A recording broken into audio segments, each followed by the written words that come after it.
یہ مال کوئی ایسی چیز نہیں ہے، یہ اچھی چیز بھی ہے اور بری چیز بھی ہے۔ اگر اس کا حق ادا کر دیا جائے تو اچھی چیز ہے، اور حق ادا نہ کیا جائے تو بری چیز ہے، پھر یہ جہنم میں کھینچتا ہے، اپنے مال والے کو جہنم میں کھینچتا ہے۔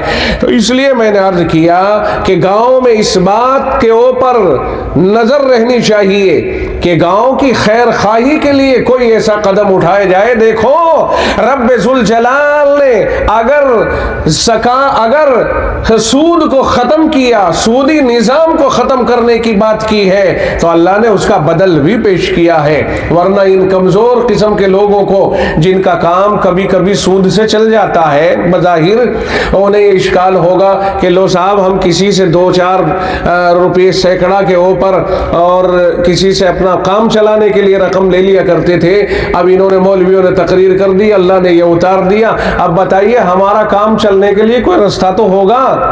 تو اللہ تعالیٰ نے ساتھ ارشاد فرمایا یمحق اللہ الربا، فرمایا سود کو اللہ نے مٹایا ہے، لیکن اس کے بدل پر اللہ نے فرمایا وَيُرْبِي الصَّدَقَاتِ، اللہ تعالیٰ صدقات و خیرات کو بڑھاتا ہے۔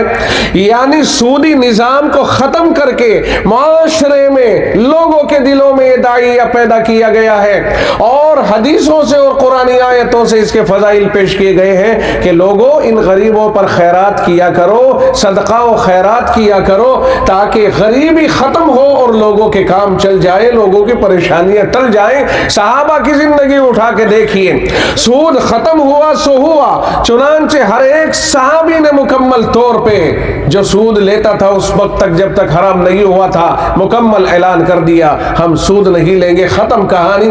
اور صحابہ ایک دوسرے کی مدد خیرات سے، صدقات سے، امداد سے کیا کرتے تھے، یہاں تک کہ موت کا وقت ہے، اتنا ان کے ذہنوں میں اس بات کو پرو دیا گیا تھا کہ موت کا وقت ہے اور مرنے کے قریب ہے، اگر ان کے منہ میں پانی پیش کیا جا رہا ہے کہ لو پانی، اور حلق سوکھ رہا ہے اور برابر سے کسی کی آہ کی آواز آ گئی تو اپنا منہ بند کر لیا اور سامنے والے کی طرف اشارہ کر دیا کہ یہ پانی اس کے منہ میں ڈالا جائے۔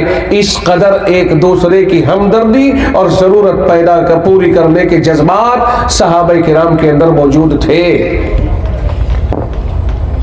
نوبت یہاں تک پہنچی کہ ایک جنگ میں ایک صحابی یوں سوچ کر کے چلا جنگ یرموک کے اندر کہ میرے چچا کا بیٹا بھی اس جنگ میں شہید ہو گیا یا زخمی ہے، ابھی تو پتہ نہیں چلا، چلو پانی لے کے چلتا ہوں، جنگ ختم ہونے کے بعد ہو سکتا ہے کہیں سسک رہا ہوگا تو پانی منہ میں ڈال دو۔ مل گیا، سسک رہا تھا، انہوں نے اس کے منہ میں پانی لے دینے کی کوشش کی تو آہ کی آواز قریب سے آئی، انہوں نے منہ بند کر لیا، اشارہ کیا انہیں پلاؤ، آگے پہنچے، انہیں پلانے کی تیاری کی تو تیسرے کی آواز آ گئی، انہوں نے بھی بند کر لیا، کہا اس کی ضرورت پوری کرو، وہاں پہنچے تو سانس نکل گیا، واپس لوٹے تو اس کا بھی سانس نکل گیا، اور پہلے والے کے پاس آئے تو یہ بھی خدا سے جا ملا۔ یہ جذبات صحابہ کے اندر تھے کہ بھئی ایک دوسرے کی خیریت معلوم بھی کیا کرو اور ایک دوسرے کی مدد بھی کیا کرو، یہ صحابہ کے اندر تھا۔ تو خیر کل ملا کے عرض یہ کرنے کا منشا ہے کہ ہمارے یہاں خیر خواہی کے جذبات مفقود ہوتے جا رہے، ختم ہوتے جا رہے، اور اگر یہ جذبات واپس لوٹ آئیں تو یہ شکایتیں ختم ہو جائیں گی، سود کے دروازے بند ہو جائیں گے، صدقات و خیرات کا خدا جنت کی شکل میں صلہ اور انعام عطا فرمائے گا۔ اس کے اوپر آنا چاہیے مسلمانوں کو، یہ نہیں سوچنا چاہیے میاں اسے ہم دے دیں، میاں اس کا تو کوئی نہ، سب اللہ کے بندے ہیں، سب اللہ کے رسول کے امتی ہیں، اور ہم تو دیں، یہ نیت کر کے دیں کہ ہم اسے دے رہے ہیں، ہم خدا دے گا، یہ کیوں نہیں سوچتے، اس میں احسان کیوں چڑھا رہے ہیں، اس کی ضرورت پوری کی جائے۔ تو اگر یہ صورتحال بنے، اس کو آپ بھی چرچے میں لائیے، آگے بڑھائیے کہ لوگ گاؤں میں چند لوگ ایسے جمع ہوں کہ جو ایک فنڈ تیار کر کے ایسے لوگوں کی ضرورتیں پوری کریں اور اس کے کھاتے بنا لے باقاعدہ، جیسے بینک سے دیا جاتا ہے نا، ایسے ہی وہاں سے دیے، پورے کھاتے بن جائیں، ان کے آدھار وغیرہ کی فوٹو لے لی جائے اور ان کو بتا دیا جائے کہ آپ کو اتنے مہینے میں اتنے کر کے ادا کرنے ہیں، اگر کرو تو صحیح، نہ جانے آپ اور ہم کیا کیا کرتے ہیں۔ ارے بھائی بھائی کہیں یہ ہو تو صحیح، اگر کوئی نذیر بن جائے، امید ہے من سن سنتا حسنتا فلہ اجرها واجر من عمل بها من غیر ان ينقص من اجورهم شیئا، جو آدمی کوئی بھلا طریقہ ایجاد کرتا ہے، رائج کرتا ہے، اللہ تعالیٰ اس کو بھی ثواب دیتا ہے جس نے رائج کیا، اور جتنے لوگوں نے اس پر عمل کیا ان کو بھی ثواب دیتا ہے، لیکن جتنوں نے عمل کیا ان سب کے برابر ثواب اس کو دیا جاتا ہے جس نے اس طریقے کو جاری کیا ہے۔ کاش کہ کوئی مسلمان خیر خواہ کھڑا ہو جائے اور یہ کہے کہ انشاءاللہ ہم دوستوں کی ایسی کمیٹی تیار کریں گے جو اپنے پاس سے لاکھ 2 لاکھ روپے جمع کر کے اور چند افراد لاکھ 10 20 50 لاکھ روپے جمع کر کے اور ایک اس طرح کا فنڈ مقرر کریں گے، اور یہ اس طرح سے لوگوں کے اندر بٹوارہ شروع کر دیں گے، اور پھر وہ لوگ بھی سوچ لیں جو لیں کہ ہم انشاءاللہ اس کو ایک ایک پائی پیسہ ادا کریں گے تاکہ ہمارے دوسرے بھائیوں کا بھی کام چلتا رہے، ایک ترتیب بن جائے۔ امید ہے کہ اس سے ہماری یہ شکایتیں دور ہو جائیں گی۔ آج جو ہماری بیٹیوں کی کبھی کبھی عزت لٹنے تک کی نوبت آ جاتی ہے، یہ عزتیں ہماری محفوظ ہو جائیں گی۔ آپ یقین کیجئے کہ ایسا بہت سی جگہوں پر ہونے کے ثبوت و شواہد ملے ہیں کہ قسطیں جمع نہیں ہوئی تو اس پر کمپرومائز ہو گیا راتوں کے اوپر۔ یہ شکایتیں ختم ہو جائیں گی اور ختم ہونی چاہیے۔ ہمیں ان جرائم سے توبہ کرنی چاہیے، جن جرائم میں امت مبتلا ہے توبہ کرنی چاہیے تاکہ اللہ کی رحمتیں ہمارے اوپر نازل ہو جائیں، اللہ کی عطا ہمارے اوپر نازل ہو جائے۔ اور اسی کے ساتھ ساتھ ایک بات اور کہتا چلوں، جہاں سود کے اوپر اس سخت نظر سے اللہ تعالیٰ نے فیصلہ کیا ہے، وہیں دوسری طرف جناب رسول اکرم صلی اللہ علیہ وسلم نے ارشاد فرمایا، من عادى لي وليا فقد آذنته بالحرب۔ دنیا میں 2 ہی چیزیں ایسی ہیں کہ جن کے اوپر اعلان جنگ کیا گیا ہے۔ ایک چیز تو سود ہے کہ اگر سود کھانے والے نے سود کھانا نہ چھوڑا تو جنگ کے لیے تیار ہو جائے اللہ اور اس کے رسول سے، اور دوسری طرف اس شخص کو بھی چیلنج کیا گیا ہے۔ اللہ کے نبی صلی اللہ علیہ وسلم نے فرمایا کہ اللہ کہتا ہے، من عادى لي وليا فقد آذنته بالحرب، جس نے میرے ولی کو ستایا، جس نے میرے دوست کو ستایا، میں اس کو جنگ کا چیلنج پیش کرتا ہوں۔ اور یاد رکھیے، اللہ کے سب سے زیادہ قریب وہ ہیں جو اللہ کے کلام کو حاصل کرنے والے ہیں، اللہ کے قرآن کو حاصل کرنے والے ہیں، کیونکہ قرآن اللہ کے اندر سے آیا ہے، اور جس کے اندر اتر جائے گا اسے اللہ سے یوں ملا دے گا۔ قرآن کے ذریعے بندے کا تعلق اللہ سے ڈائریکٹ جڑ جاتا ہے، جو اس بندے کو جس نے قرآن پڑھ لیا ہے، بالخصوص جو علماء دین ہیں، اگر ان کے ساتھ میں یہ معامل ہوتا ہے تو یہاں بھی اللہ نے چیلنج کیا ہے کہ وہ جنگ کے لیے تیار ہو جائیں۔ 2 مسئلے بہت اہم ہیں اور دونوں مسئلوں میں ہم بہت ہی کاہل اور سست ہیں۔ سود اور بیاج کے معاملے میں بھی بڑے سست ہیں ہم، اور علماء کی قدردانی کے سلسلے میں بھی ہم بڑے سست واقع ہوئے ہیں۔ برابر میں گھروں میں خوشحالی رہے گی، سارے کام ہوتے رہیں گے، اور مدرسوں کی خیر خواہی ہمارے دلوں میں اتنی نہیں۔ صاحب پارٹیوں کے اگر کی تان ٹوٹتی ہے تو مدرسے پہ جا کے ٹوٹتی ہے، سیاستیں اگر گرماتی ہیں تو مدرسوں اور مسجدوں پہ جا کے گرماتی ہیں ہماری۔ یہ کون سی بات ہو گئی؟ جس چیز کو اللہ نے اپنے یہاں سے ساری کائنات پر برتری دے کر کے پیش کیا ہے، وہیں جا کر کے اختلافات کھڑے ہو جاتے ہیں۔ یہ نہیں ہونا چاہیے۔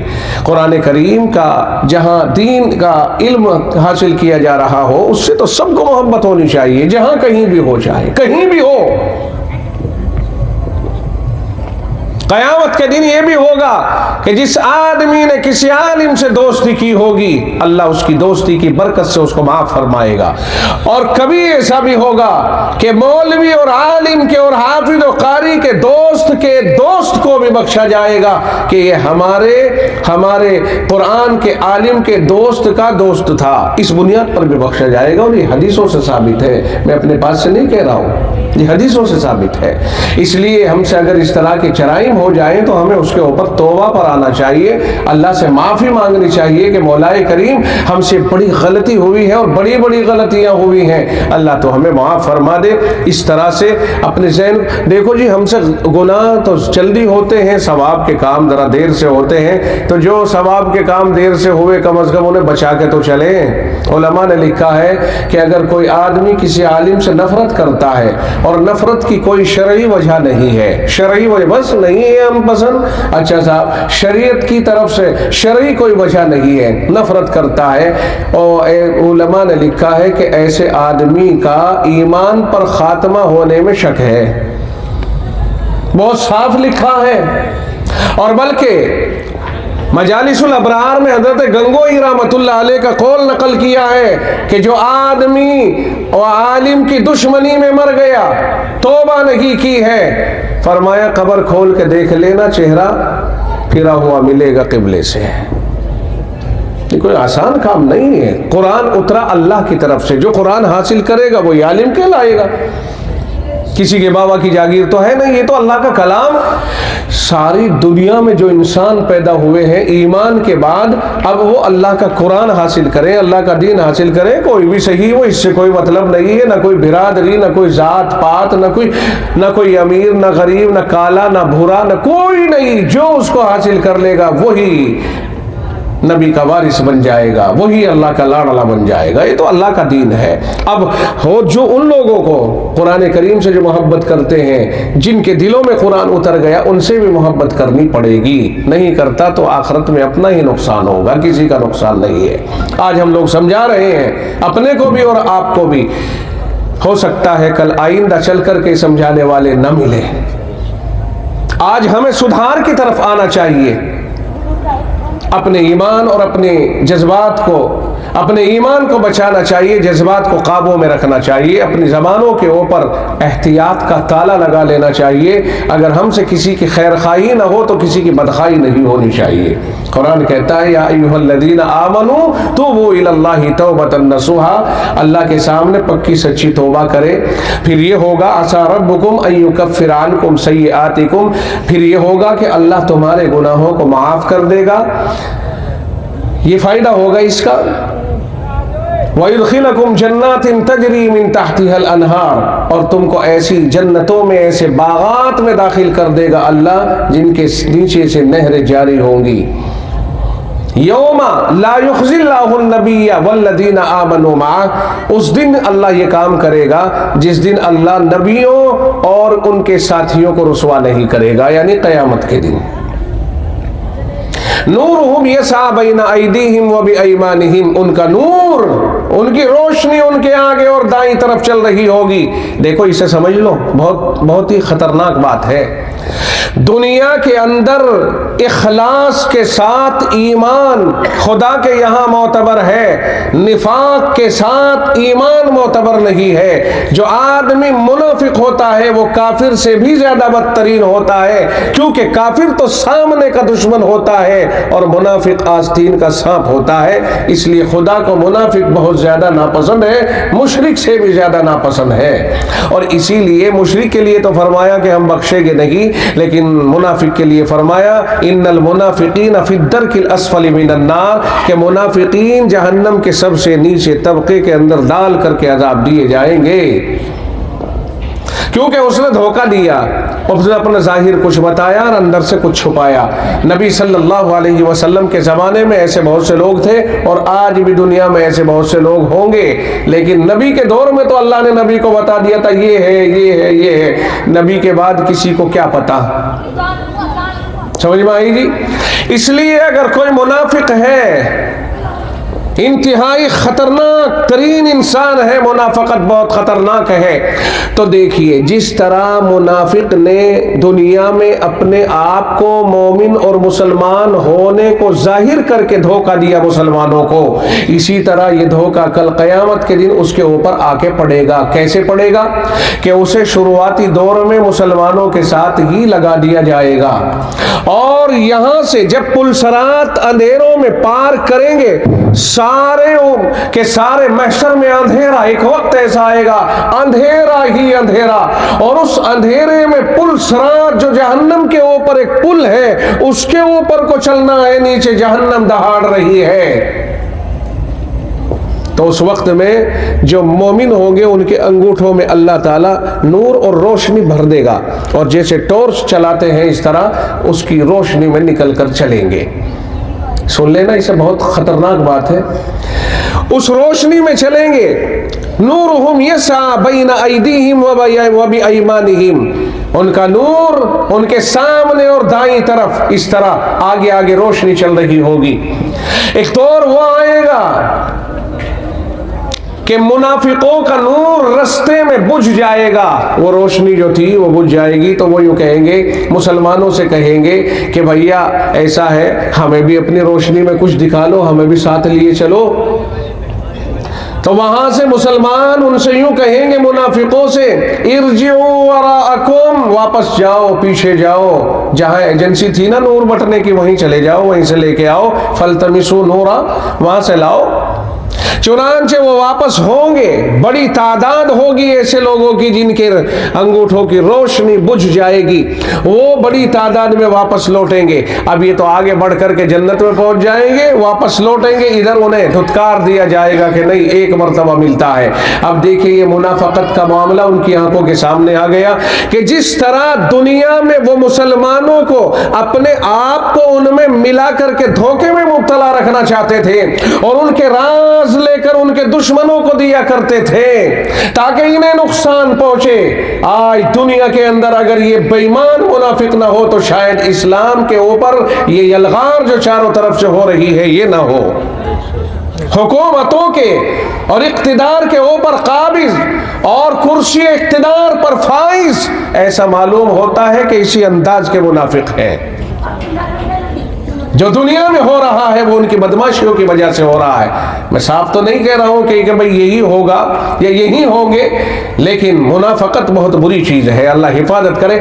تو جب وہ وہاں سے واپس آئیں گے تو جس طرح دنیا میں دھوکہ دے کر مسلمانوں کو اور وہ نقصان پہنچاتے تھے، آج وہ دھوکہ انہی پہ پڑا، چنانچہ شروع میں انہیں مسلمانوں کی طرح اللہ نے اٹھایا اور ان کے ہاتھوں میں بھی نور لگا دیا، رستے میں جا کر نور بجھا، واپس آئے یہاں نہ ملے، پھر واپس گئے تو وہ جنت میں چلے گئے، یہ ادھر پھر دروازے کھٹکھٹا رہے ہیں، نہ اب تمہیں یہاں آنے کی کوئی گنجائش نہیں، کٹ کٹ کر کے جہنم میں گرنے لگ گئے۔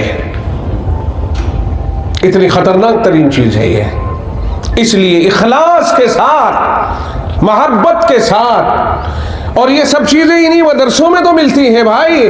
قرآن کہاں پڑھایا جا رہا، آپ سمجھتے ہیں؟ قرآن تو مدرسوں ہی میں پڑھایا جا رہا ہے، کہاں اس کے علاوہ تو نہیں۔ تبلیغ میں دین کا کام ساری دنیا میں ہو رہا ہے، اور تبلیغی احباب ساری دنیا میں دنیا کے کونے کونے پر گھوم گئے، لیکن یہاں آ کر کے وہ بھی عاجز ہو گئے کہ قرآن کا حافظ ان کے پاس نہیں بنتا ہے۔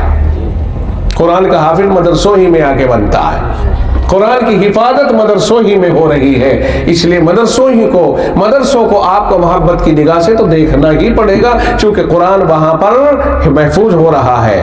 اور اللہ نے کہا اِنَّا نَحْنُ نَزَّلْنَا الذِّكْرَ وَإِنَّا لَهُ لَحَافِظُونَ، ہم نے ہی قرآن کو اتارا، ہم ہی حفاظت کرنے والے۔ تو حفاظت کہاں ہو رہی ہے؟ مدرسوں میں۔ سمجھ میں آ گیا کہ اللہ تعالیٰ نے مدرسوں پر بھروسہ کیا ہے، اعتماد کیا کہ یہاں حفاظت کے لیے حافظ پیدا ہوتے ہیں۔ اللہ نے جو وعدہ کیا ہے حفاظت کا، حافظ پیدا کر کے اس کی خوب تکمیل ہو رہی ہے۔ تو یہ تو طے کرنا ہوگا کہ ہم ان کی ضروریات بھی پوری کریں، ان کے ساتھ محبت بھی کریں، اور انہیں نفرتوں سے، اپنی نفرتوں اور عداوتوں سے بالکل دور رکھیں، جہاں تک ہو پیار کریں اور اس کا فائدہ اور اس کا لابھ قیامت کے دن حاصل کریں، چونکہ بخشوائیں گے پھر محنت سے۔ جس طرح محنت سے چندہ کرتے ہیں نا، ایک بات بتاؤں میں تمہیں، جب ان کے مدرسوں میں مطبخ کو پریشانی ہوتی ہے اور تنخواہ کی پریشانی ہوتی ہے تو یہ محنت سے چندہ کرتے ہیں لوگوں کی خوشامد کر کر کے، وہ بھائی ذرا سا دیکھیو بچے ہیں چھوٹے چھوٹے، اسی طرح محنت کر کے بخشوائیں گے ڈھونڈ کے۔ اور ہمیں بھی اس کے اوپر فخر ہے کہ قیامت کے دن اگر ہم نے ان کے ساتھ ذرا بھی پیار اور محبت کا معاملہ کیا ہوگا تو ہم آواز دے کے کہیں گے مولانا صاحب ہاں اجی ہم بھی یاد ہیں تمہیں، ارے ہاں تم تو وہی ہو کہ جی ہاں دیکھو جب تم چندہ کر رہے تھے اناج بھی دلوایا تھا، اپنے گھر سے بھی دیا تھا، اور دیکھو جی کولڈ ڈرنک بھی پی آئی تھی، اور بچے تھے آپ کے ساتھ میں، ہم نے کہا جی کھانا کھا لو، آپ تو یہ کہہ رہے تھے کہ نہ کوئی بات نہیں، لیکن ہم نے بچوں کی وجہ سے اصرار کیا، آپ بیٹھے دیکھو جی ہم نے کھانا بھی کھلایا تھا، ایسی ایسی چیزوں کے واسطے دیں گے، ارے یاد آ گیا تو دیکھو جی تمہارا تو کام بن گیا، تمہیں تو اللہ نے کہہ دیا پڑھتا جا چڑھتا جا، جہاں تک تیرا قرآن ختم وہیں تک جنت تیری، ہمارا بھی کچھ سوچ لو، تو اللہ کے سامنے سفارشیں ہوں گی اور اس طرح سے بھی لوگ بخشے جائیں گے۔ اللہ تعالی ہم سب پر رحم فرمائے۔ اچھا جب آخری بات، جب ان کا نور بجھ گیا، کام ختم ہو گیا، مومنین کہتے جائیں گے یقولون ربنا اتمم لنا نورنا، اے اللہ ہمارے نور کو پار لگا دے۔ بجھ گئے نا کچھ لوگوں کے، اب جب بجھنے لگیں گے تو دوسرے لوگوں کو بھی تو ڈر ہوگا، پتہ نہیں تیرا نہ بجھ جاوے بھائی، انڈا گیس جو جا رہا ہوگا، بیٹری سی جو جا رہی تیری نہ بجھ جا، اب وہ کہ اللہ پار لگا دے، اتمم لنا نورنا، اتمم لنا نورا، اللہ پار لگا دے، واغفر لنا، اور ہمیں معاف کر دے، بخش دے، انک علی کل شیء قدیر، یقیناً تو ہر چیز پہ قادر ہے۔ تو جو مومنین ہوں گے، خاص مومنین مخلصین، وہ تو پار لگ جائیں گے، اور جو منافقین ہوں گے ان کے نور بجھ کر اور یہ واپس لوٹ جائیں گے۔ جب ادھر سے جائیں گے تو جنت میں دروازہ بند، دروازہ کٹائیں گے، کوئی نہیں کھولے گا، کٹ کے جہنم میں گر جائیں گے۔ اللہ تعالیٰ حفاظت فرمائے۔ جو گناہ ہم سے ہو رہے ہیں، ہر بندہ جانتا ہے کہ ہم سے کیا گناہ ہوئے کیا نہیں ہوئے، ہر بندے کو پتہ نہیں پتا، ارے من آنم کے من دانم، مجھے پتہ نہیں کہ میں کیا کیا گل کھلا رہا ہوں، رات کی تاریکیوں، دن کے اجالوں میں، تنہائیوں میں یا محفلوں میں جو گناہ ہم سے ہو رہے ہیں ہم سب کو جانتے ہیں۔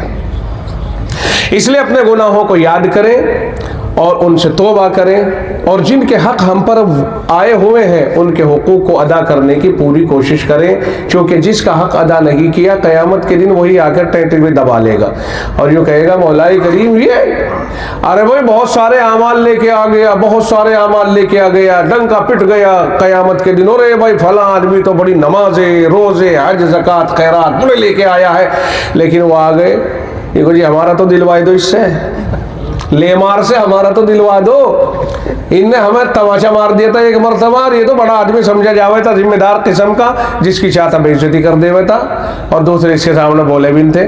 کئی طرح کے لوگ آ جائیں گے، اللہ تعالیٰ اس کی نیکیاں دے دے کر ان کو کہتے رہے گا اچھا بھائی تیرا پورا ہو گیا، چل تو بھی چل۔ اب وہ بہت سے لوگوں سے واسطہ پڑتا ہے نا دنیا بھر میں، تو وہ نیکیاں تو ہو گئی ختم، جو جن کے ڈنکے پٹ رہے تھے اب خالی ہاتھ رہ گیا، اور ابھی وہ کھڑے ان کی پورتی ہوئی نہیں، تو اب یہ کرو بھائی تمہارے جو گناہ ہے اس پہ ڈالنے شروع کر دو اپنے حساب سے، جتنا جتنا تمہارا بیٹھتا ہے حساب معاوضہ اتنا گناہوں کو اس کے اوپر ڈال۔ اب وہ اس طرح پھینک کے جائیں گے گناہ اس کے اوپر، اس کی پھینک جائے گی اس کے گناہ اس کے اوپر، جس طرح لوگ اپنے گھر کا کوڑا پھینک کے آتے ہیں نا باہر کو، وہ گناہوں کا کوڑا اس پہ۔